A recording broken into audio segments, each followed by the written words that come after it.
Doctor Mohammad Ali Shah हमारे साथ live जुड़ चुके हैं, इंटरनेशनल अफेयर एक्सपर्ट हैं। मेजर मोहम्मद अली शाह जी, बहुत इस्तकबाल आपका हमारे खास प्रोग्राम में। आप किस तरह से देख रहे हैं, क्या वारंट अब जारी हो सकता है नेतन्याहू के खिलाफ कोर्ट की तरफ से? क्या ये वारंट जारी किया जा सकता है? मौजूदा हालात देखते हुए क्या माना जाए?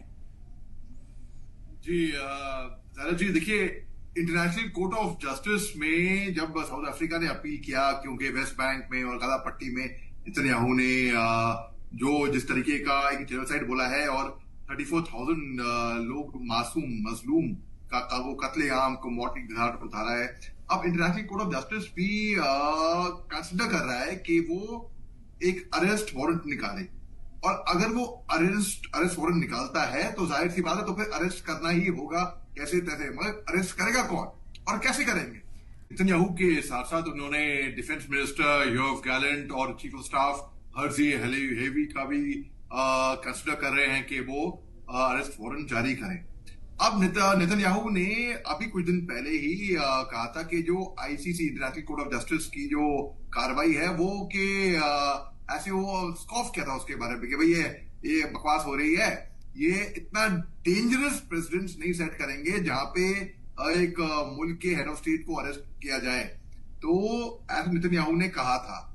तो अगर ये अरेस्ट करते, दो बातें हैं, अगर ये अरेस्ट करते हैं तो ये एक नया प्रेसिडेंट सेट किया जाएगा, जी हाँ बिल्कुल। और अगर नहीं करते हैं, देखिए, अगर उन्होंने अरेस्ट वारंट जारी कर दिया तो अरेस्ट करना ही होगा इनको, जैसे भी तैसे भी, नहीं तो इनकी बात छोटी पड़ जाएगी। अरेस्ट वारंट जारी क्यों किया फिर? और अगर अरेस्ट वारंट कंसिडर कर रहे हैं तो एक तरीके से ये प्रेशर बना रहेगा नेतन्याहू पे कि भाई चाहे वो कुछ भी बोले, वो हंसे, वो बोले कि भाई ये डिजिटल प्रेसिडेंट कुछ नहीं करेगा, आईसीसी कुछ नहीं होएगा, लेकिन प्रेशर तो साइकोलॉजिकली बना रहता है कहीं ना कहीं। जैसे कि फर्ज करिए, अगर मैं आपको एग्जांपल देता हूं और मैं यहाँ पे समाप्त करूंगा बोल के, कि अगर किसी पे कोई केस कर दिया या एफआईआर कर दिया, कोर्ट केस कर गया, तो कहीं ना कहीं ज़हनी तौर पे तो एक तनाव रहेगा कि हम पे ये केस चल रहा है, भले फ्रिवलेस केस हो। लेकिन यहाँ पे फ्रिवलेस केस नहीं बनता है, यहाँ पे 34,000 मजलूमों को, मासूमों को मौत के घाट उतारा है।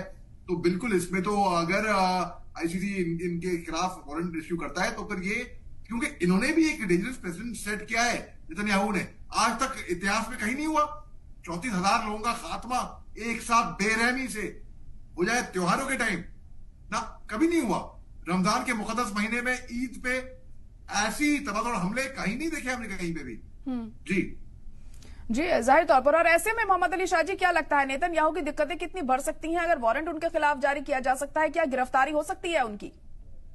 देखिए, अगर वारंट जारी कर दिया और अगर गिरफ्तारी, वारंट इशू करने के बाद गिरफ्तारी ना हुई तो फिर इंटरनेशनल कोर्ट ऑफ जस्टिस की जगहसाई होगी, उनकी बात छोटी हो जाएगी। वैसे भी उनको बहुत कम लोग सीरियसली लेते हैं, उनको इम्प्लीकेशन नहीं पता।